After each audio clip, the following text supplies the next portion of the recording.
Does anyone have a question? Stuart Perrin, would you talk about how to relax while efforting?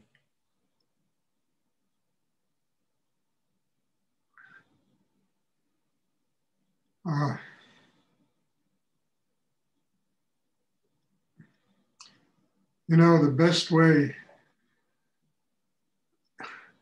I mean, you can't really make an effort if you're not relaxed. What you're doing is forcing it to happen, and it's never going to happen. So you have to truly relax first. How do you relax? Does that little so hum exercise, you know, you bring your attention below the navel, you relax. You know, you listen to your breathing. You can run around the block 3 times. You know, I mean, whatever you have to do to relax. Because it's not really an effort if you're forcing yourself to try and open. You know, all that's going to happen inside is you're going to get tighter. So the whole beginning of this meditation is relaxing, letting it happen, trusting that you don't have to make it happen, trusting that it's happening all around us all the time and inside us, and letting go. And on top of all that, it's getting training so that you master the exercise and you master staying centered in the 3rd chakra. You master keeping your heart open. You master the breathing.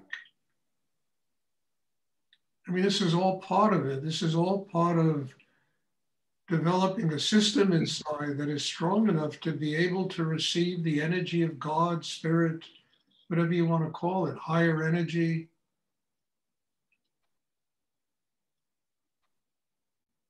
But this meditation is not going to work if you try to make it or force it to work. It won't work.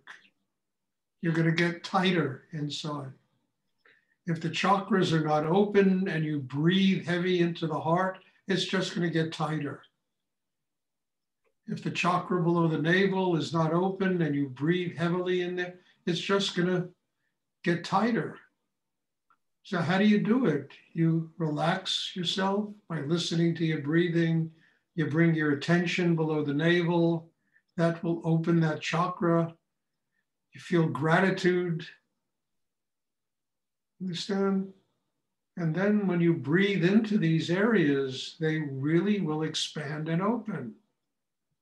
You're not making it happen. It is happening. You're letting it happen by becoming a master of this meditation.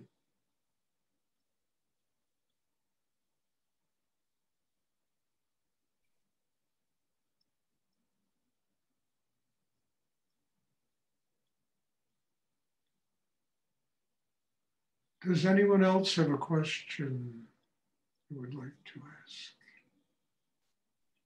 Stuart, it's Brad. Yes, Brad.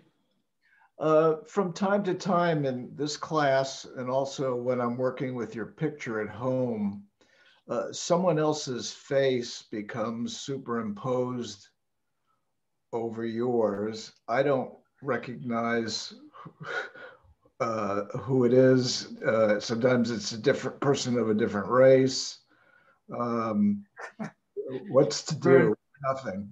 Nothing. What are you going to do? You know, it could be seeing different incarnations of me, different layers of me. It, you know, it doesn't matter, Brad. Just open, stay focused. You know, people see light, auras, colors. They see me. Sometimes I'm 150 years old. Sometimes I'm an infant. They see me as, you know, some Indian Swami, as Rudy, as Nityananda. It's all, for God's sake, what I am. A composite of, you know, probably everything that exists on the earth, or all that. And as you go deeper inside, you begin to see the layers of what you are and of what other people are. So I wouldn't worry about it. Just open, take in the energy. Don't think about it. Try to figure it out. You never will. I never, have. I mean, Rudy, I used to sit with Rudy. He said, "What do you see?" And I would tell him what I see. And it would all these, images within images and gurus and swamis and rinpoches I would see in him. And he, and he would just smile,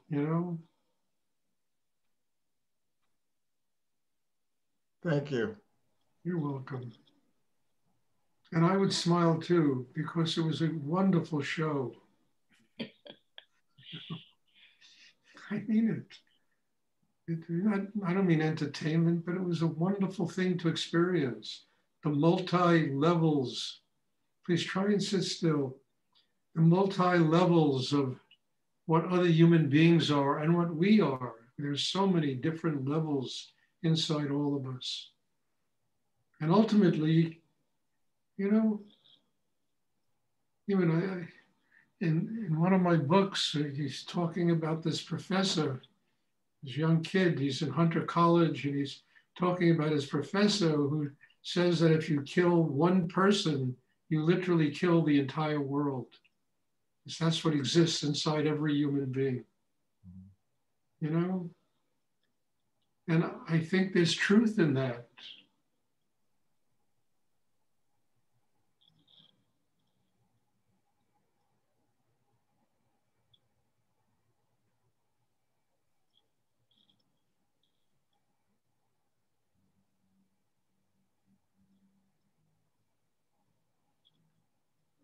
Does anyone else have a question they would like to ask? Hi, Stuart. Yes. There seems to be a lot of different paths, but only one main road. Could you talk about that? Thank God. Imagine if 7 billion people showed up in the Zoom class. I mean, God bless.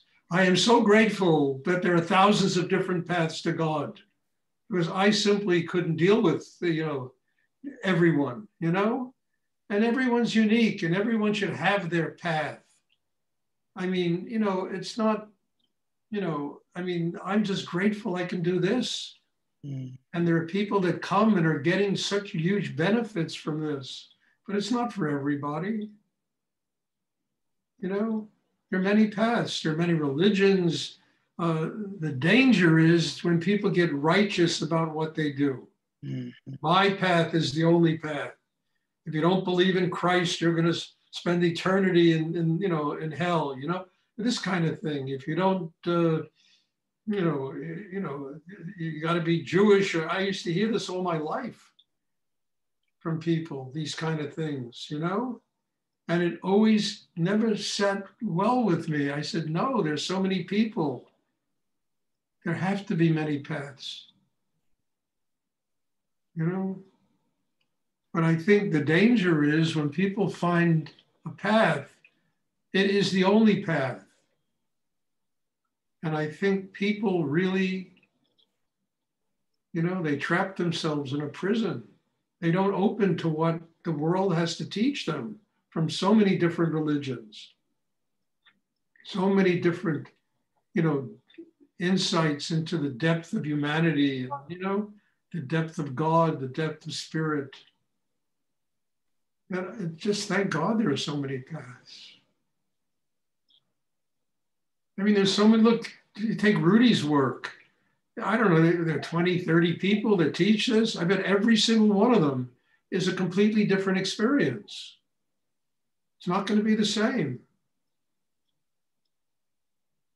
Well, so I used to hear that so-and-so, nobody teaches about the Hatha, being grounded. I said, look, people go where they want to go. Everybody's attracted to what their karma brings to them, And I said, it's none of my business what other people teach. It really isn't. And I'm sure people talk about me, I don't know what they say. I don't care. I don't really give a damn. So there are lots of different paths, you know, and there should be lots of different paths because there's so many different people. And I said, the only danger is getting righteous about what you do. Whatever it is, being righteous. This is the only way. My way. You're going to burn in hell if you don't believe in Christ. I used to hear this all the time when I was younger. And I used to hear the same thing about how, you know, if you were born Jewish, you were born a chosen person. And I used to say to myself when I was young, what was I chosen for? Mm. I really used to say this to myself when I was a kid. What? I'm a chosen person. I'm miserable. I'm unhappy. I'm neurotic. I can't hardly live with I'm a chosen person. God bless this world. If I'm one of the chosen people. I was 15. I used to say this to myself when I would hear my parents talk that way. You go to the synagogue, you would hear that, you know. You'd read about it in books. Say, for what? What do you know?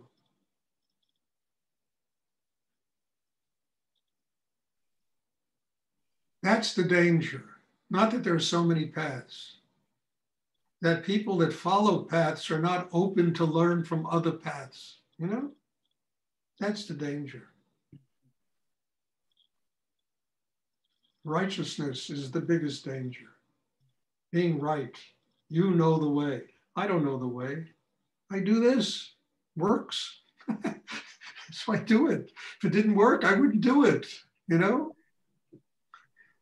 And I've been doing this for a long time and it just keeps working and getting better and better. That's why I do it. I don't do it because this is my way, you know,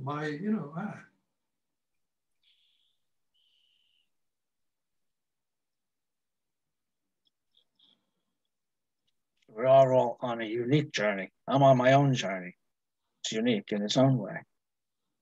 You're on your unique journey. You use this energy to find your unique journey. That's why you come here. You don't come here because this is Hinduism or Buddhism or whatever it is. I don't even know what the hell it is. You know, Rudyism. You come here because you get your unique energy, you know, not to become a Swami, a yogi, a rishi or whatever, you know, an arhat, you know, you come to get the energy to find your unique way. And an ultimate realization is that the only real guru is life, not somebody that walks around in a robe and, you know, it's all bullshit, you know. It's life. You come here to get the energy to embrace the real teacher, life. And life will teach you your unique way. And all this class is about is getting the energy, getting the training to find your path, whatever it is, what doors open. And that's why people should come back, just not to practice Rudyism or, you know, Stuartism, or to get the energy so they can find their own unique way. You do that, you are giving me a great gift. You're really freeing me.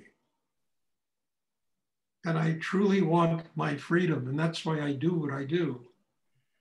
And if people come here and get the energy, you know, I mean, you know, look, a refrigerator needs energy, a car needs gasoline, you know, people need energy also. And this class is like I always say, it's like a gasoline station, you know, petrol station. You come and fill your tanks with energy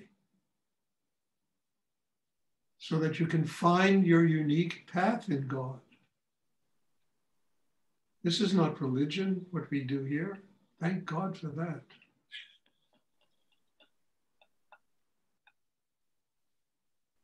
And I always say that, you know, people that are enlightened, they don't know they're enlightened. They just live that way. They don't have some thing in their brain saying, I'm enlightened. I attain my enlightenment. You know, they just live that way. It's totally innocent, naive almost, you know? Just able to live that way. Thank you. You're welcome. So you come here, you come to fill up your your tanks. I'm a station attendant here, and I just pump Shakti.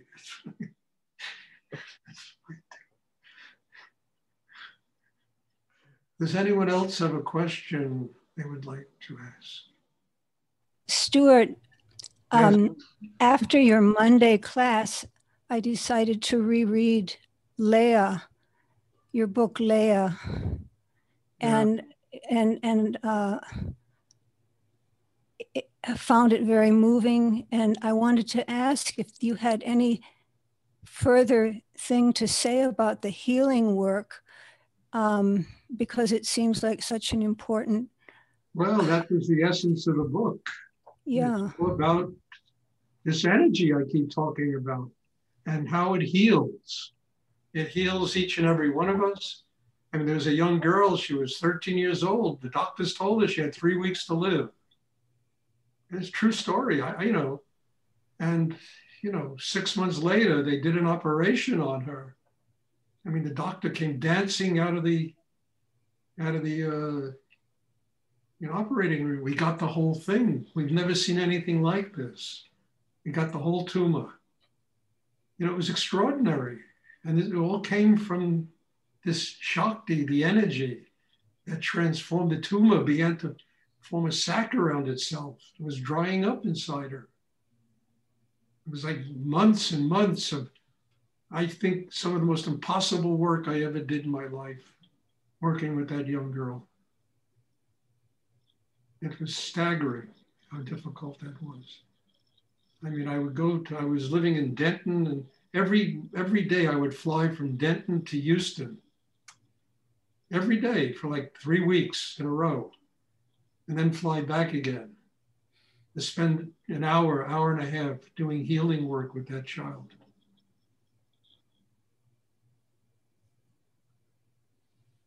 It transformed the tumor. I mean, that's a very interesting book. I don't know how many of you have not read it, but I would suggest, it's a book I wrote a long time ago. But that's the power of Shakti. It heals.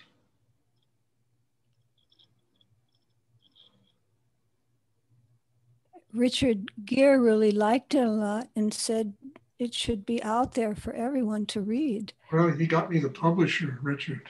Yeah. I sent that book, this is true, I sent that book to 72 publishers. And I got 70 agents, I got 72 rejections. Oh. And one day Richard was in my gallery, we were talking. I said, Richard, you're in that freaking world. I said, I wrote this book, manuscript. Can you read it? And if you really like it, maybe you know somebody who would publish it. So he went home and he read it and called me up, Stuart, I love this book. And he called up somebody at Wisdom Publications. And he sent them the book and they got in touch with me. We want to publish a book. And then Richard wrote the introduction to it.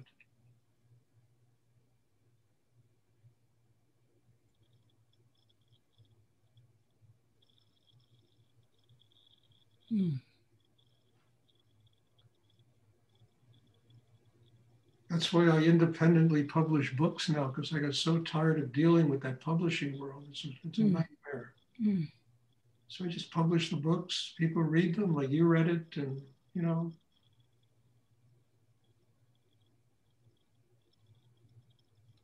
Does anyone else have a question they would like to ask? In the case of that girl you were just talking about, how do you know when healing, intervening in someone's life or death is helpful or I'll tell you how. I spend, I don't know, a good portion of my time working with this child. She was 13 years old. She was very dear to me. She was almost like in a sense, a daughter of mine.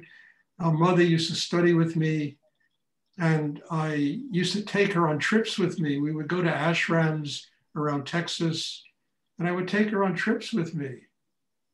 And then I hadn't seen her or her mother for like 3 years. And I got a phone call that, you know, they're in the hospital, can I come? And I walking off the elevator and, you know, she's talking that they gave her 3 weeks to live. And I said, who? And she said, her daughter. I said, my God, I went and it just broke my heart. And I started working with her. I asked her first if she wanted to live, and she said, yeah. And then we started working. And the incredible thing is that when she was, you know, it came out of that, and that tumor was taken out of her, you know, anyway, I don't want to talk about it. It breaks my heart to talk about what happened. It really does. You know, it breaks my heart. Read the book. You know, you can't interfere with death, but you can bring somebody alive. And then it's their choice what they want to do with that life, not my choice. And if they decide that they want to die, then you have to let them go. I mean, there was another student of mine, you know, Chris, you know that guy, I forgot his name. He used to. Yeah. What? Yes, I remember him. Yeah, he had AIDS. And His name was Chris. I was living in Woodstock, you know, and he was living up there too. And he was in the hospital, and the guy had this I don't know what sarcoma, something. Anyway, his whole body was covered with scabs.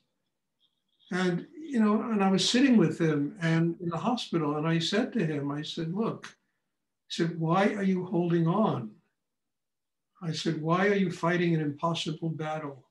I mean, if you let go, you're going to come back here a beautiful baby with everything to live for. You know, you're going to be, you know, it was incredible. You know, you're going to bring everything you've learned in this lifetime into your next lifetime. And you're going to be this beautiful child with a whole life to live for. So why are you hanging on to this suffering, this pain? You know, the next day he left. Yeah. It went right through him, and he just was lying there shaking his head, and he left. Mm.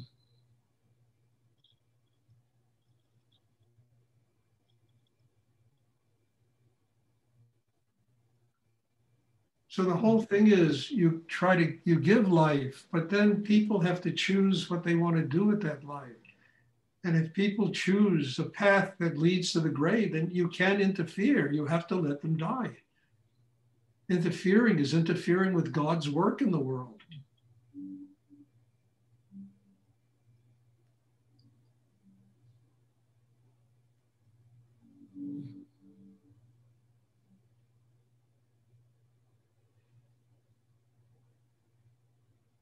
And this is not stuff I'm making up. It's stuff that literally I've experienced in my life, you know? All of these things I've been through. I don't talk about what I read in books. I talk about what really happened in my life.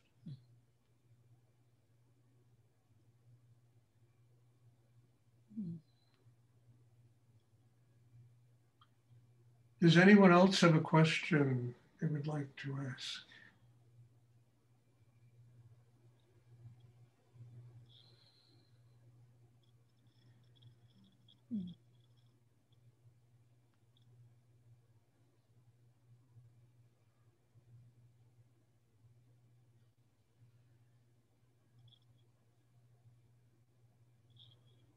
I mean, you can get that book, Leah. It's really, I tell you, it's one of the most interesting books about, you know, psychic healing and energy transmission and how that works. It'd be good education. People would read it.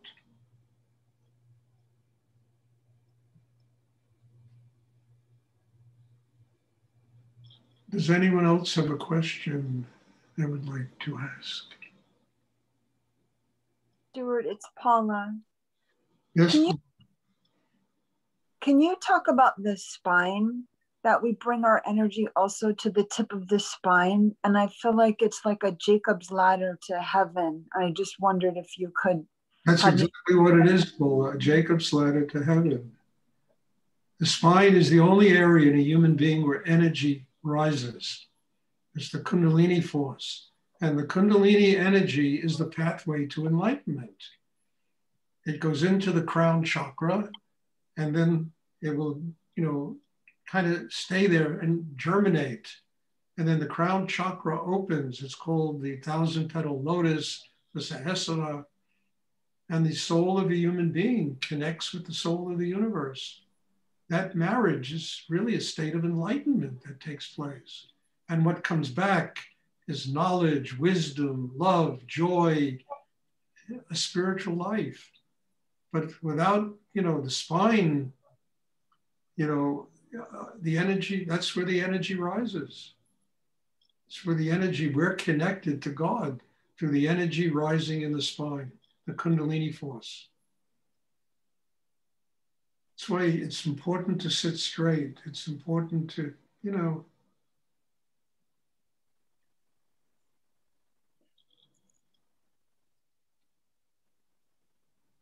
Thank you so much.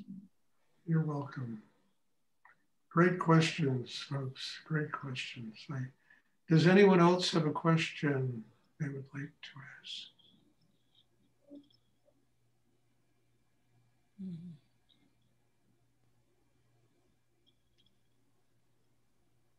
Just one other thing on spines.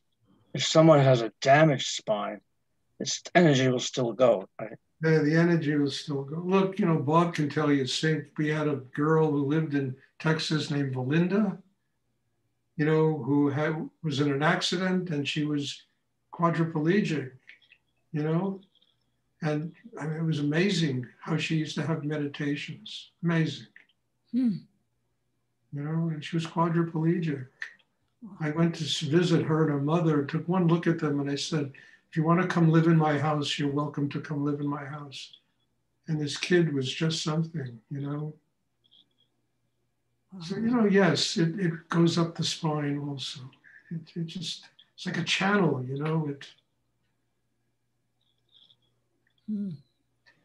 Does anyone else have a question you would like to ask?